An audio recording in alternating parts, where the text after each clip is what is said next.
السلام علیکم۔ محمد اظہر صدیق اپنے پروگرام پولیٹیکل ڈائریز کے ساتھ حاضر خدمت ہے۔ 15 مارچ 2024 اور جمعہ کا دن ہے، اور پاکستان تحریک انصاف کے لیے مشکلات میں اضافہ ہی چل رہا ہے۔ بیڈ پلاننگ، مس پلاننگ، کنفیوژن، اور عمران خان صاحب کے جیل میں رہنے سے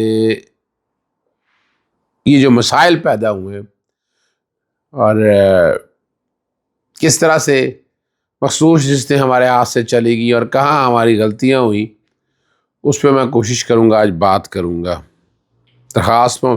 محفوظ درخواستوں پہ فیصلہ پشاور ہائی کورٹ نے سنا دی ہے، اور حسن اور حسین کے دائمی وارنٹ جو ہے نا منسوخ ہو گئے جناب، جیسے ہی ان کی حکومت آئی اور کیا آ گیا۔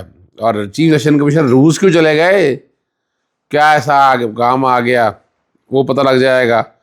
اور جو بڑی مزیدار بات ہے، کور کمیٹی کا اجلاس تھا، لیکن اصل جو بات ہے NA 81 سے قیوم نیرا ری کاؤنٹنگ میں کامیاب ہو گئے ہیں، یعنی ہم اس بات کو بھی کنٹرول نہیں کر سکے۔ جہاں سے آپ اندازہ لگا لیجئے گا، پاکستان تحریک انصاف اور سدین اتحاد کونسل کا کور کمیٹی کا اجلاس ختم ہو گیا۔ بیرسٹر گوہر کی زیر صدارت یہ اجلاس ہوا۔ قانونی ٹیم نے عمران خان صاحب کے جو مقدمات کے حوالے سے تفصیلی بریفنگ دی۔ 40 مقدمات میں کسی بھی کے بغیر کسی قانونی آئینی جواز کے پابند سلاسل رکھنے کی شدید مذمت کی، اور کور کمیٹی تحریک انصاف کا کہنا ہے کہ توشہ خانہ اور سائفر جیسے جھوٹے مقدمات کی غیر منصفانہ بدترین ٹرائل کے باوجود میں استثناء جاری سزاؤں سے عمران خان کا انتقام کا نشانہ بنانے کے عزائم بھی آشکار ہو چکے ہیں۔ پشاور ہائی کورٹ نے پہلے حسن اور حسین کے دائمی وارنٹ، اس پہ بات کر کے پھر میں آگے چلتا ہوں، منسوخ کر دیے، ضمانت منظور کر لی۔ 50 ہزار کے مچلقوں کے عوض دونوں کی ضمانتیں منظور کی ہیں۔ تینوں ریفرنس میں ان کا اشتہاری کا سٹیٹس جو ہے وہ ختم ہو گیا۔ قومی اور صوبائی اسمبلیوں کا رکن منتخب ہونے کے بعد چھوڑی گئی سینٹ کی 6 نشستوں میں ضمنی انتخابات ہو گئے۔ ایک بھی سیٹ پاکستان تحریک انصاف یا سنی اتحاد کونسل کو نہیں مل سکی۔ 4 پیپلز پارٹی، مسلم لیگ نون اور جمعیت علماء اسلام نے ایک ایک نشست جیت لی۔ اسلام آباد کی نشست پر یوسف رضا گیلانی 204 ووٹ لے کر سینیٹر منتخب ہو گئے، اور سنی اتحاد کونسل کے امیدوار الیاس مہربان کو صرف 68 ووٹ ملے۔ سینٹ کی ایک نشست کے لیے قومی اسمبلی کے 301 ارکان نے ووٹ کاسٹ کیے۔ قومی اسمبلی کی 9 ارکان کے ووٹ مسترد قرار دیے۔ سندھ اسمبلی کی مجموعی طور پر 140 ووٹ کاسٹ کیے گئے۔ بلوچستان میں سینٹ کے ضمنی انتخاب کے لیے 61 اراکین نے ووٹ کاسٹ کیے۔ سندھ اسمبلی میں پیپلز پارٹی کے امیدوار اسلم عابڑو 57 اور سیف اللہ دھاری جو 58 ووٹ لے کر سینیٹر منتخب ہو گئے۔ بلوچستان اسمبلی سے پیپلز پارٹی کے امیدوار میر عبدالوقت بزنجو 23 ووٹ لے کر سینیٹر منتخب ہو گئے، اور مسلم لیگ نون کے میر دوستین ڈومکی نے 17 ووٹ، اور جمعیت علماء اسلام کے عبدالشکور 76 ووٹ لے کر سینیٹر منتخب ہو گئے۔ قیوم اظہر نعرہ جو ہے NA 81 کی دوبارہ گنتی میں کامیاب ہو گئے، اور 3197 ووٹوں کی برتری حاصل ہوگی۔ اس سے پہلے NA 81 پر بلال اعجاز 7791 ووٹوں کی برتری سے کامیاب ہوئے تھے۔ اب 2 چیزوں پہ گفتگو کرنی ہے۔ الیکشن میں مس مینجمنٹ کس حد تک ہوئی ہے کہ پاکستان تحریک انصاف کے جو دوست احباب تھے الیکشن کی مانیٹرنگ ٹھیک نہیں کر سکے۔ ہم نے الیکشن کو ایزی لیا، فارم 45 میں رہے۔ فارم 45 میں آگے کیا ہو گیا کہ ری کاؤنٹنگ کے پروسیس میں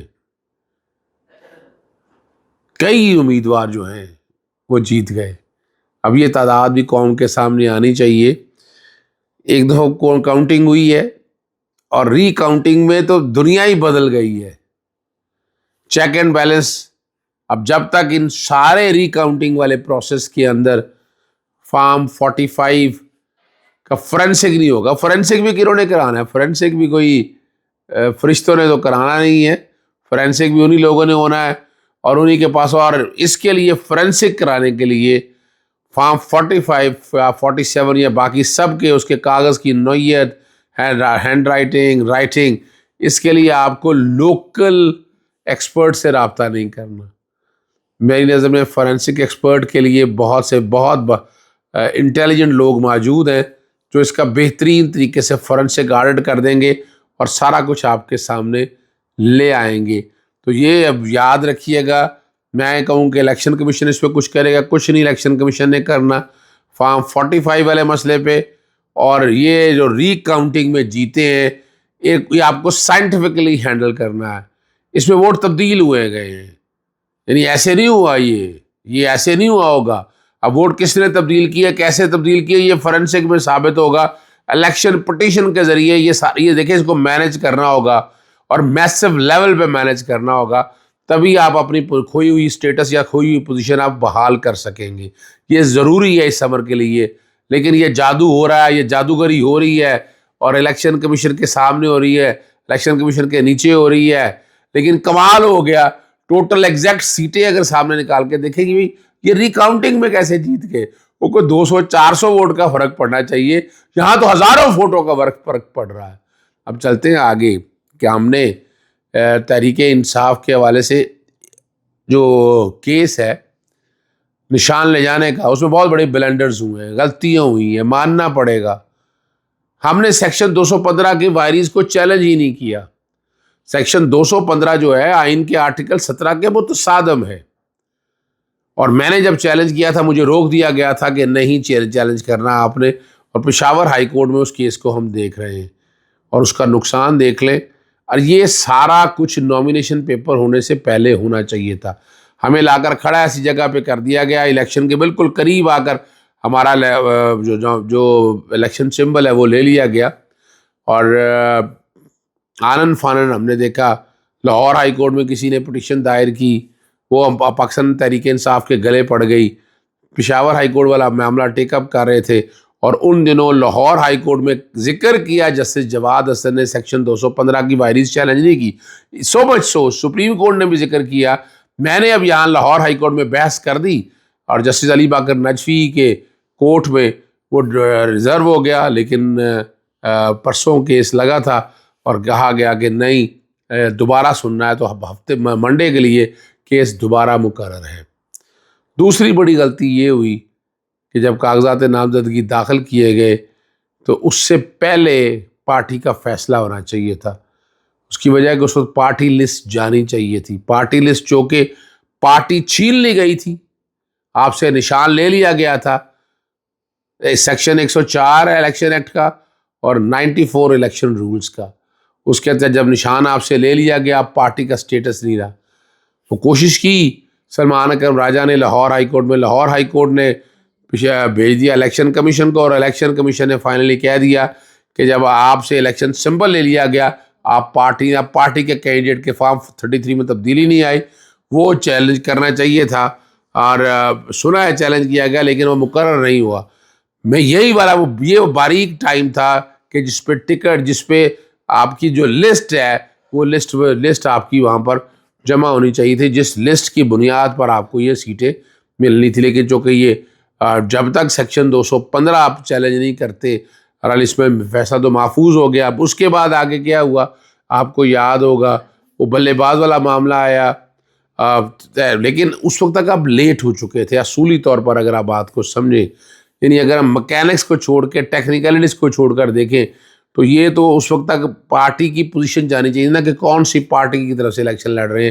اس وقت تک بھی پارٹی کی پوزیشن کلیئر نہ ہو سکی اور آپ آزاد امیدوار کے طور پر الیکشن لڑے. اب آپ کی لسٹ داخل نہیں ہو سکی، لسٹ داخل نہیں ہونے دی الیکشن کمیشن نے. انہوں نے کہا کہ آپ پارٹی نہیں ہے، حالانکہ لسٹ لینی تو چاہیے تھی لیکن لسٹ نہیں لی گئی. اور اسی وقت الیکشن کمیشن کا فیصلہ آ گیا کہ ایک سیاسی جماعت 13 جنوری کا ایک سیاسی جماعت چھوڑ کے دوسری سیاسی جماعت میں استعفیٰ دے کر جوائن کریں گے آپ. یہ بھی بہت بڑا بلنڈر تھا. بات یہی نہیں، پھر اس سے اگلا سٹیپ آتا ہے کہ پہلے فیصلہ ہوا شیرانی گروپ کا. شیرانی گروپ سے وہاں وہ ان کا کہنا یہ ہے کہ جو کہ سنی اتحاد کونسل نے اپنی کوئی سیٹ ہی نہیں ہے ان کی، جب ان کی سیٹ ہی کوئی نہیں ہے تو وہ ریزرو سیٹوں کی اور لسٹ ہی نہیں داخل کی. اب فیصلہ یہ پشاور ہائی کورٹ کا آئے گا تو پھر سامنے تفصیلی فیصلے میں بات کلیئر ہو جائے گی. شرانی گروپ کو جوائن نہیں کیا گیا کیونکہ دیکھیں یہ عمران خان صاحب پہ پریشر مت ڈالیے گا کہ وہ تو جیل کے اندر ہیں. تو مشاورت باہر بیٹھے جو کور کمیٹی یا وہ لوگ دیکھ رہے تھے، انہیں فیصلہ کرنا تھا کور کمیٹی میں کون سے لوگ ہیں جو فیصلہ تبدیلی میں یہ ان کے عوامل رہے. پھر اس کو چھوڑ کے متحدہ مجلس عمل کی طرف گئے اور وہ جو کہ وہ الزام رہا، بہت سی باتیں آتی رہیں کہ نہیں ان کی طرف. پھر اس سے سنی اتحاد کونسل تک کا سفر رہا. سنی اتحاد کونسل ایک بری چوائس نہیں، ایک اچھی چوائس ہے، لیکن ایک ٹیکنیکل مسائل یہ اپنی جگہ رہے. آج بھی میں سمجھتا ہوں کہ جب تک وائریز چیلنج نہیں کرتے، منڈے کے لیے پروسیڈنگ رکھی ہوئی ہیں. لاہور ہائی کورٹ میں بھی فیصلہ چیلنج کیا لیکن پشاور ہائی کورٹ کا فیصلہ آ گیا. وہ فیصلہ دیکھنے والا ہے، وہ فیصلے میں کیا چیزیں اس سارے فیصلے کو میٹ آؤٹ کرنا ہے. اور یہ خود ہماری طرف سے کافی مس مینجمنٹ ہے، کافی طرف سے ہم چیزوں کو ادراک نہیں کر سکے اور کئی فیصلے جو وقت پہ ہو رہے تھے وہ ہو نہیں سکے تھے. اس کا قصور عمران خان کو مت ٹھہرائے گا. یہ پارٹی کے اندر جو لوگ اس سارے معاملے کو دیکھ رہے تھے، یہاں پارٹی میں ایک دوسرے سے نیچے گرانے کی یا بھیڑ چال دوسرے مسائل بہت سے ایسے ہیں جس کی وجہ سے بہت سے مسائل ہوئے. ہمیں اکٹھے اور مشترکہ ہو کر چلنا ہے تاکہ ہم گول اچیو کر سکیں. اجازت چاہتا ہوں. السلام علیکم. اللہ حافظ. پاکستان زندہ باد.